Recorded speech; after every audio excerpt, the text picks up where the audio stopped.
Hello all, എല്ലാവർക്കും AZB അക്കാഡമിയിലേക്ക് സ്വാഗതം. എൻ്റെ പേര് ആഷ്ന. അപ്പൊ ഇന്നത്തെ ഈ ഒരു വീഡിയോയിൽ നമ്മൾ ചർച്ച ചെയ്യുന്നത് നിങ്ങൾ തമ്പനയിൽ കണ്ടിരിക്കുന്ന പോലെ തന്നെ ഫസ്റ്റ് ടൈം ആയിട്ട് എക്സാം എഴുതാൻ പോകുന്നവരെ എങ്ങനെയാണ് OMR ഷീറ്റ് ഫില്ല് ചെയ്യേണ്ടത്, എന്തെല്ലാം കാര്യങ്ങളാണ് നിങ്ങൾ ശ്രദ്ധിക്കേണ്ടത്, അതുപോലെ തന്നെ എക്സാം ഹാളിൽ കയറുമ്പോൾ നിങ്ങൾ ശ്രദ്ധിക്കേണ്ടത് എന്തൊക്കെ കയ്യിൽ കരുതണം തുടങ്ങിയ കാര്യങ്ങളാണ് ഇന്നത്തെ ഈ ഒരു വീഡിയോയിൽ നിങ്ങളുമായിട്ട് നമ്മൾ ഷെയർ ചെയ്യുന്നത്. അപ്പൊ നമുക്ക് നമ്മുടെ വീഡിയോയിലേക്ക് കടക്കാം. എല്ലാവർക്കും അറിയാം എക്സാം ഡേറ്റ് വന്നിരിക്കുന്നത് ജൂലൈ 13-ാം തീയതിയാണ് അല്ലെ. 13/7/2025 എക്സാമിനേഷൻ ടൈം 1:30 മുതൽ 3:15 വരെയാണ്. ഇതിൽ 1:30 to 2 PM വരെ നിങ്ങളുടെ ID വെരിഫിക്കേഷൻ ഒക്കെ ആയിരിക്കും. അപ്പൊ ID വെരിഫിക്കേഷൻ പീരീഡ് കഴിഞ്ഞു കഴിഞ്ഞാൽ 2 മണി മുതൽ 3:15 വരെ ആയിരിക്കും നിങ്ങൾക്ക് എന്ത് വരുന്നത്, എക്സാമിനേഷൻ നടത്തുന്ന ടൈം എന്ന് പറയുന്നത്. അതായത് ഏകദേശം 1.25 മണിക്കൂർ നിങ്ങൾക്ക് എന്തുണ്ട്, എക്സാം എഴുതാനായിട്ടുള്ള ടൈം ഉണ്ട്. ഓക്കെ, അപ്പോൾ ഒരു കാര്യം നിങ്ങൾ മസ്റ്റായിട്ടും അറിഞ്ഞിരിക്കേണ്ടത്, 1:30 ശേഷം നിങ്ങൾ എക്സാം ഹാളിൽ വന്നു കഴിഞ്ഞാൽ അത് പൂട്ടും, നിങ്ങളെ കയറ്റത്തില്ല. എപ്പോഴും നമ്മൾ ഒരു മണിയാകുമ്പോഴെങ്കിലും നിങ്ങൾ അവിടെ കയറി നിങ്ങൾക്ക് അലോട്ട് ചെയ്തിരിക്കുന്ന ക്ലാസ് റൂം കണ്ടുപിടിച്ച് നമ്മളുടെ ആ ഒരു ഹാൾ ടിക്കറ്റ് നമ്പർ അനുസരിച്ച് നിങ്ങൾക്ക് അലോട്ട് ചെയ്തിരിക്കുന്ന സ്പേസിൽ 1 മണിക്കെങ്കിലും നിർബന്ധമായിട്ടും ഇരിക്കാനായിട്ട് നിങ്ങൾ ശ്രമിക്കുക. വീട്ടിൽ നിന്ന് ഉച്ചയ്ക്കല്ലേ എന്നുള്ള പ്രതീക്ഷയിൽ അല്ലെങ്കിൽ കുറച്ച് കഴിഞ്ഞിട്ട് ഇറങ്ങാമെന്നുള്ള പ്രതീക്ഷയിൽ ആരും ഇരിക്കേണ്ട. കുറച്ച് നേരത്തെ തന്നെ ലാസ്റ്റ് നിമിഷത്തെ ആ ഒരു തിരക്കൊക്കെ മാറ്റാൻ വേണ്ടിയിട്ട് നേരത്തെ ഇറങ്ങുക. വീട്ടിൽ നിന്ന് നേരത്തെ ഇറങ്ങുക. 1 മണിയാകുമ്പോൾ മസ്റ്റായിട്ടും സ്കൂളിൽ എത്തി നമുക്ക് അവിടെ നമ്മൾ എവിടെയാണ് ഇരിക്കേണ്ടതെന്നുള്ള നമുക്ക് തോന്നിയോടത്ത് പോയി ഇരിക്കാൻ പറ്റില്ല. നമ്മുടെ ഹാൾ ടിക്കറ്റ് നമ്പർ അനുസരിച്ച് അവിടെ ഫ്രണ്ട് നോട്ടീസ് ബോർഡിൽ ഇന്ന ഹാൾ ടിക്കറ്റ് നമ്പർ വെച്ച് ഇന്ന ഹാൾ ടിക്കറ്റ് വരെ ഇന്ന ക്ലാസ് റൂമിൽ ഇന്ന് നമുക്ക് ഓരോ റൂമിലും ഓരോ ബെഞ്ചിലും നമ്മൾ ഇരിക്കേണ്ട സ്പേസ് വരെ അലോട്ട് ചെയ്ത് തന്നിട്ടുണ്ടാകും. അതുകൊണ്ട് മസ്റ്റായിട്ടും ഈ കാര്യം നിങ്ങൾ എന്ത് ചെയ്യുക, മനസ്സിൽ വെക്കുക. പിന്നെ ഇവിടെ നിങ്ങൾ നോക്കിക്കേ, എക്സാമിനേഷൻ സ്റ്റാർട്ട് ചെയ്യുന്നതിന് മുൻപ് before the start of examination latecomers will not be admitted to the examination. അപ്പൊ ഇതാണ് പറഞ്ഞത്, നിങ്ങൾ 1 മണിക്കെങ്കിലും എന്ത് ചെയ്യുക, ക്ലാസ് റൂമിന്റെ വെളിയിൽ വെയിറ്റ് ചെയ്യാനായിട്ട് നോക്കുക ആ ഒരു സ്പേസിൽ. ഇനി അതിനുശേഷം 1:30 ശേഷം നിങ്ങളെ അതിനകത്ത് കയറ്റില്ല എന്നുള്ള കാര്യം പറഞ്ഞിട്ടുണ്ട്. പിന്നെ എക്സാം കഴിയുന്ന നമ്മൾ എപ്പോൾ എഴുതി തീർന്നോ നമുക്ക് തോന്നിയ പോലെ പോയി OMR ഷീറ്റ് ഇൻവിജിലേറ്ററിന് കൊടുത്തിട്ട് ഇറങ്ങി പോകാൻ പറ്റത്തില്ല. എക്സാം കഴിയുന്ന വരെ നമ്മൾ അവിടെ വെയിറ്റ് ചെയ്യേണ്ടി വരും. പിന്നെ നിങ്ങളുടെ കയ്യിൽ എന്തൊക്കെയാണ് കൊണ്ടുവരേണ്ടതെന്നുള്ളത്, ഒരു ID കാർഡ്, അത് കോപ്പി അല്ല, മസ്റ്റായിട്ട് നിങ്ങൾ ശ്രദ്ധിക്കേണ്ട ഒരു കാര്യം, ID കാർഡിന്റെ ആധാർ കാർഡോ ഏതാണെങ്കിലും നിങ്ങളുടെ ഒറിജിനൽ ID പ്രൂഫ് എന്ത് ചെയ്യുക, കയ്യിൽ വെക്കാനായിട്ട് പ്രത്യേകം ശ്രദ്ധിക്കുക. ഓക്കെ, അപ്പൊ ഇതിനകത്ത് നിങ്ങൾക്ക് ID പ്രൂഫ് ആയിട്ട് എന്തൊക്കെ കൊണ്ടുവരാമെന്ന് വെച്ച് കഴിഞ്ഞാൽ ഇവിടെ ഒന്ന് നോക്കിക്കേ, നമ്മുടെ ആധാർ കാർഡ്, അതുപോലെ തന്നെ നിങ്ങൾക്ക് driving licence, identification certificate, means നിങ്ങൾക്ക് ആധാറോ ഡ്രൈവിംഗ് ലൈസൻസോ പാൻ കാർഡോ ഇലക്ഷൻ ID നിങ്ങൾക്ക് ഒറിജിനൽ പ്രൂഫ് കയ്യിൽ വെക്കാം. ബോൾ പോയിന്റ് പെന്ന്, ബ്ലൂവോ ബ്ലാക്കോ ഏത് കളർ വേണമെങ്കിലും നിങ്ങളുടെ കയ്യിൽ വെക്കാനായിട്ട് സാധിക്കും. അതുപോലെ watch, smart watch, camera, electronic ആയിട്ടുള്ള ഒരു കാര്യങ്ങൾ പോലും ക്ലാസ് റൂമിൽ അലോട്ട് ചെയ്യില്ല എന്ന് പറഞ്ഞിട്ടുണ്ട്.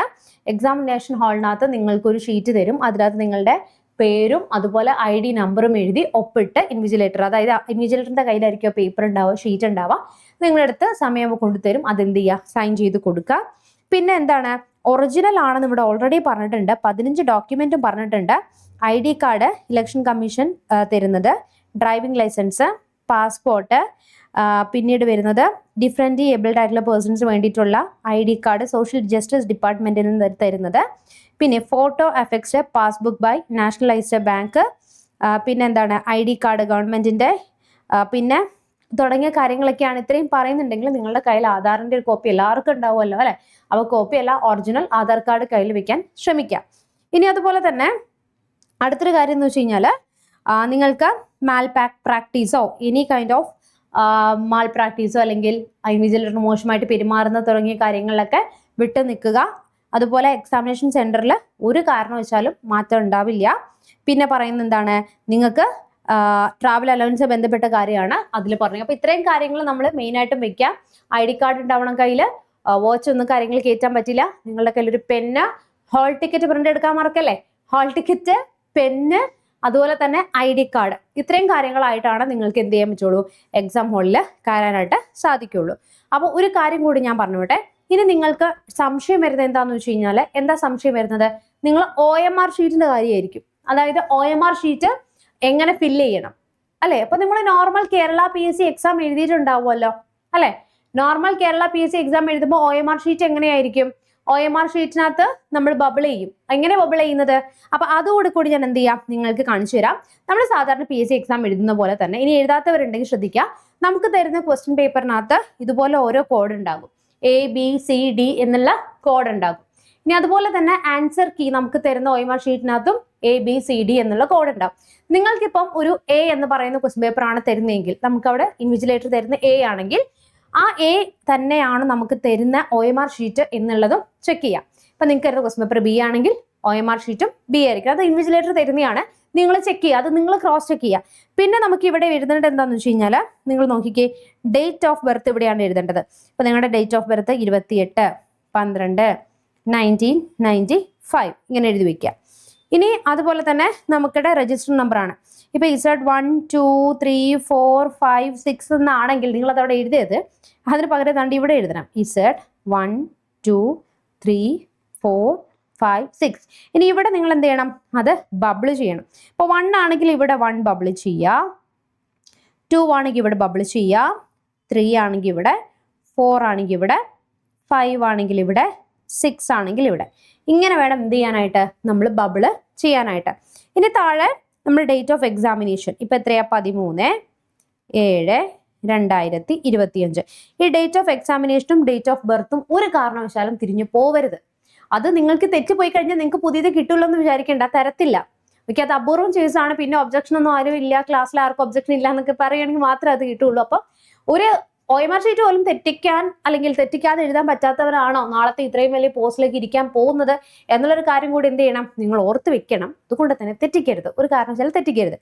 പിന്നെ നമുക്ക് വരുന്നത് എന്താണ്, ആൻസർ കീയുടെ ഇത് നമ്മളുടെ A പാർട്ട്, ഇത് നമ്മളുടെ B പാർട്ടാണ് കേട്ടോ. അപ്പൊ ഇത് പാർട്ട് B, ഇത് പാർട്ട് A ആണ്. അപ്പൊ ഇത്രയും കാര്യങ്ങളാണ് നിങ്ങളുടെ രജിസ്റ്റർ നമ്പർ എഴുതുമ്പോൾ നിങ്ങൾ ശ്രദ്ധിക്കുക. ഡേറ്റ് ഓഫ് എക്സാമിനേഷൻ ശ്രദ്ധിക്കുക ആൻഡ് ഡേറ്റ് ഓഫ് ബർത്ത് ശ്രദ്ധിക്കുക. അടുത്തത് പാർട്ട് Bയിൽ ഇവിടെ വരുന്നത് ക്വസ്റ്റ്യൻ, നിങ്ങൾക്ക് ഒരു ചോദ്യമാണ്. ഇപ്പൊ നമ്മൾ പറയുന്നത് എന്താണ്, കുറിച്യ കലാപം നടന്ന വർഷം ഏത് എന്നുള്ളത് ABCD എന്ന് തരികയാണ്. അപ്പൊ അതിനകത്ത് ആൻസർ ഓപ്ഷൻ A ആണെങ്കിൽ എന്ത് ചെയ്യുക, Aയിൽ കൊണ്ടുവന്നിട്ട് അത് കറുപ്പിക്കുക. കറുപ്പിക്കുമ്പോൾ എങ്ങനെ കറുപ്പിക്കണോടാ, ദാണ്ട ഇങ്ങനെ തന്നെ കറുപ്പിക്കണം. ഇനി എന്ത് ചെയ്യാൻ പാടില്ല, ദാണ്ട ജസ്റ്റ് ഇങ്ങനെ കറുപ്പിക്കാൻ പാടില്ല.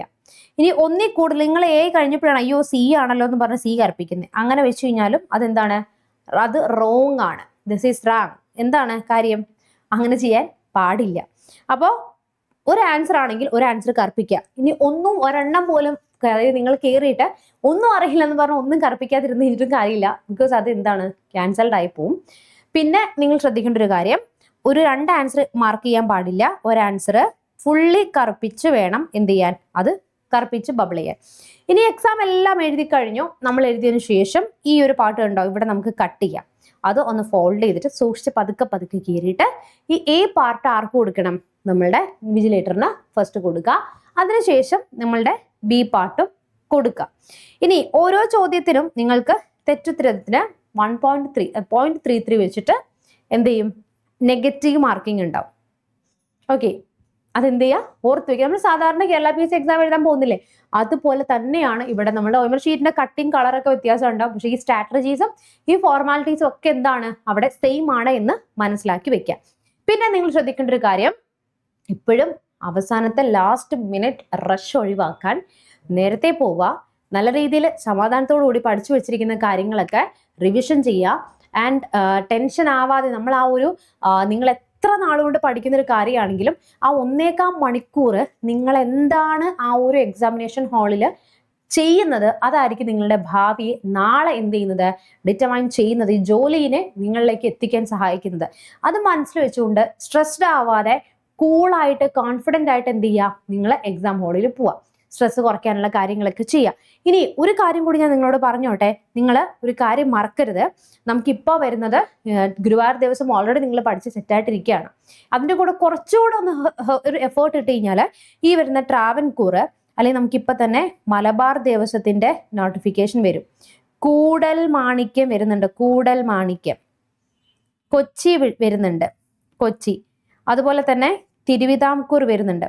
ഇപ്പം ഇത്രയും നിങ്ങൾ പഠിച്ചു വെച്ചിട്ടുണ്ടെങ്കിൽ കുറച്ചുകൂടെ എഫേർട്ട് ഇട്ട് കഴിഞ്ഞാൽ ഈ പറയുന്ന ഏതിലെങ്കിലും നിങ്ങൾക്ക് എന്ത് ചെയ്യാൻ പറ്റും, അതായത് നിങ്ങൾക്ക് കയറി പറ്റാനായിട്ട് സാധിക്കും. അപ്പോൾ ഈ ഗുരുവായൂർ നല്ല രീതിയിൽ പഠിച്ചിട്ടില്ല എന്ന് വിഷമിച്ചിരിക്കുന്നവരാണെങ്കിൽ നിങ്ങൾക്ക് വേണ്ടിയിട്ട് നമ്മളൊരു ലോങ് ടേം ബാച്ച് എന്ത് ചെയ്തിട്ടുണ്ടാ, നമ്മുടെ ആപ്പിൽ നമ്മൾ സ്റ്റാർട്ട് ചെയ്തിട്ടുണ്ട്. നിങ്ങൾക്ക് ഈ ഒരു നമ്പറിൽ കോൺടാക്ട് ചെയ്ത് കഴിഞ്ഞാൽ കൂടുതലായിട്ടുള്ള വിവരങ്ങൾ അറിയാം. ഇല്ലെങ്കിൽ ജസ്റ്റ് നിങ്ങൾ എന്ത് ചെയ്യുക, പ്ലേ സ്റ്റോറിലൊന്ന് പോവുക, എന്നിട്ട് നമ്മുടെ ആപ്ലിക്കേഷൻ ഒന്ന് ഡൗൺലോഡ് ചെയ്യുക.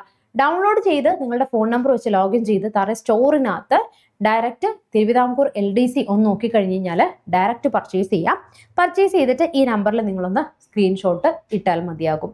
ഓക്കെ ആണല്ലോ. ഇപ്പൊ ഇനി എന്തെങ്കിലും സംശയങ്ങൾ ഉണ്ടെങ്കിൽ നിങ്ങൾ കമന്റ് ബോക്സിൽ കമന്റ് ചെയ്യുക. അപ്പോൾ നമ്മുടെ ഗൂഗിൾ ഫോം ഒന്ന് ഫില്ല് ചെയ്താൽ മതി. ഗൂഗിൾ ഫോം ഫില്ല് ചെയ്ത് കഴിഞ്ഞാൽ കൂടുതലായിട്ടുള്ള കാര്യങ്ങൾ എന്തെങ്കിലും ഉണ്ടെങ്കിൽ അതുവഴി നിങ്ങൾക്ക് എന്ത് ചെയ്യാം, ക്ലിയർ ചെയ്ത് കിട്ടുന്നതായിരിക്കും. അപ്പോൾ ഇതുപോലുള്ള വീഡിയോസ് നിങ്ങൾക്ക് ഇൻഫോർമേറ്റീവ് ആയിട്ടുണ്ടെങ്കിൽ എന്ത് ചെയ്യുക, ജസ്റ്റ് ഒന്ന് ലൈക്ക് ചെയ്യുക, കമന്റ് ചെയ്യുക. അപ്പോൾ നെക്സ്റ്റ് ഒരു വീഡിയോയിൽ വീണ്ടും കാണാം. Bye and thank U.